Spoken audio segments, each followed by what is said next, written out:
Mesdames, Mesdemoiselles et Messieurs, bonsoir à toutes et à tous, ou bonjour. Ça dépend de l'heure à laquelle vous recevez cette vidéoconférence. Je suis très heureux de vous savoir très nombreux en train de réaliser avec moi ici l'ensemble de ces vidéoconférences. La situation devient très compliquée pour les Occidentaux. Oui. Et d'ailleurs, ce qu'il faut dire, même les pays qui jusque-là sont toujours dans la soumission totale aux Occidentaux, sont toujours dans la logique de vouloir perpétrer, n'est-ce pas, le néocolonialisme. Même ces pays ne sont pas en marge de ce vent de révolution qui est en train de souffler sur l'Afrique, plus particulièrement dans le Sahel. On ne va pas dire seulement dans le Sahel. Donc, le Tchad, où nous avons les autorités qui sont soumises aux néocolonialistes, le Tchad aussi n'échappe pas à ce vent de changement. Quelle que soit la volonté des autorités tchadiennes, mais le peuple oblige les autorités à prendre des décisions et qui en réalité ne font pas plaisir à leurs partenaires occidentaux. Mais le monde est devenu un village planétaire. Ce qui se passe au Niger, au Mali, au Burkina, ça inspire les autres pays. Alors de quoi nous parlons ce soir? Nous parlons de la présence militaire de l'armée américaine sur une base, n'est-ce pas, à N'Djamena, au Tchad. Depuis le 4 avril 2024, vous avez le chef d'état-major général des armées tchadiennes, qu'on appelle, de l'armée de l'air tchadienne, qu'on appelle Amin Ahmed Idriss, qui a adressé au ministère des forces armées américaines une lettre. Je dis bien que la lettre est signée par le chef d'état-major de l'armée de l'air tchadienne, une lettre qui date du 4 avril. L'objectif de la lettre, c'était de demander, n'est-ce pas, à l'Amérique de mettre un terme aux activités de ces soldats qui sont dans cette base, militaire. Donc, de les retirer de cette base aérienne, la base aérienne de Adjikwisi, qui est située, n'est-ce pas, près de N'Djamena. Donc, la lettre est partie. Nous avons animé une vidéoconférence là-dessus ici. Donc, après le départ de la lettre s'en va et le ministère des armées américaines reçoit la lettre et comprend la dynamique actuelle dans laquelle nous sommes. Donc la réponse a été donnée en ce 26 avril 2024. Ils acceptent de retirer leurs troupes.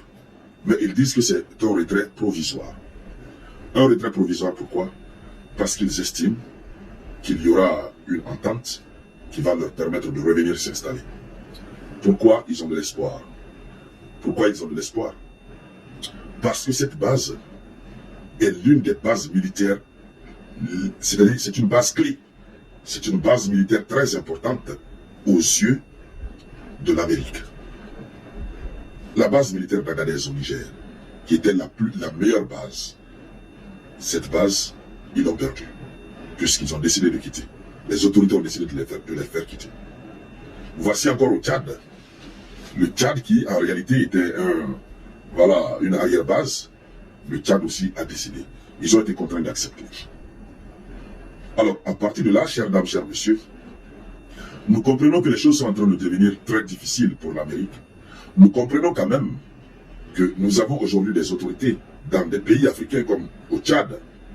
Nous comprenons que ces autorités, même si, dans la forme et dans le fond, continuent à être, n'est-ce pas, dans l'esprit des néocolonialistes, mais les circonstances sont en train de les obliger à prendre une certaine décision.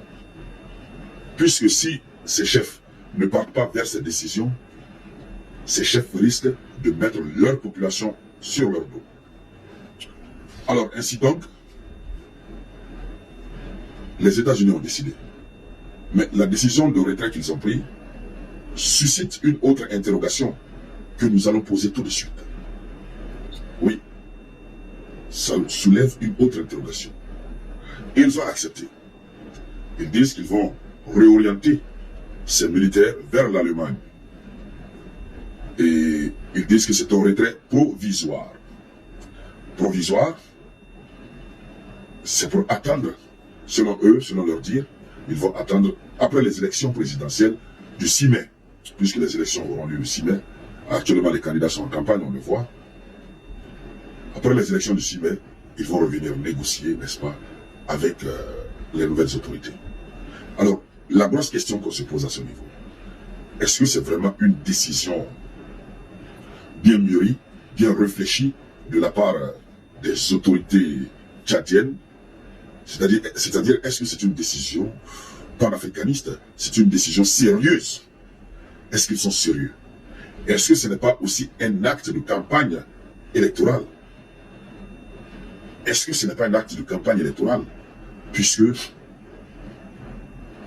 le président actuel de la transition tchadienne, Mahamat Idriss Déby Itno, Kaka, on a vu et puis nous sommes en train de le constater, il n'arrive pas à faire campagne, parce que chaque fois qu'il prend le micro, c'est la langue de Molière qui souffre. Donc cela a permis au monde, notamment au peuple tchadien, de comprendre son degré intellectuel. Vous savez, lorsque vous êtes un président, lorsqu'on vous envoie un discours, le discours il est rédigé, et vous ne faites que lire le discours en off. Les discours sont souvent pré-enregistrés, où on enlève les fautes, etc. Ou même si c'est un discours en direct, mais c'est écrit, vous êtes là, vous lisez. Mais lorsque c'est sur le terrain de la campagne, vous avez le micro, vous improvisez là, c'est vous-même, c'est votre être qu'on voit. Le français qui sort de votre bouche détermine le niveau que vous avez. Donc, est-ce que Déby Kaka est en train d'échouer sur le plan de la campagne électorale, à travers ces discours vraiment qui laissent à désirer? Quelqu'un qui dit, à le bac, j'ai eu, hein, il dit quoi, à le bac?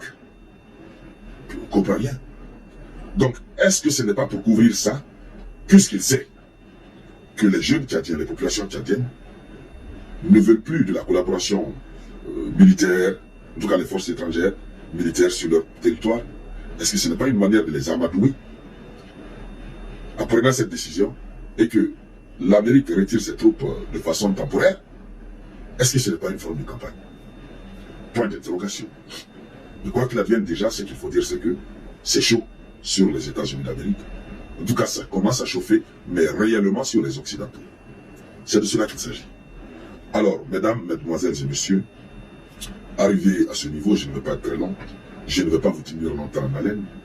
Merci de me laisser vos avis en commentaire. Merci de cliquer sur suivre pour vous abonner à notre page, ou cliquez sur abonner si vous nous suivez sur YouTube. Mais surtout, cliquez sur la cloche de notification. Activez la cloche de notification pour ne plus rater nos vidéoconférences. Et rejoignez-nous dans cette lutte sans merci. Rejoignez-nous avec une détermination comme pas possible. Alors, mesdames, mesdemoiselles et messieurs, sur ces mots, il ne me reste qu'à vous dire merci du fond du cœur. Je vous reviens très bientôt avec de nouvelles actualités.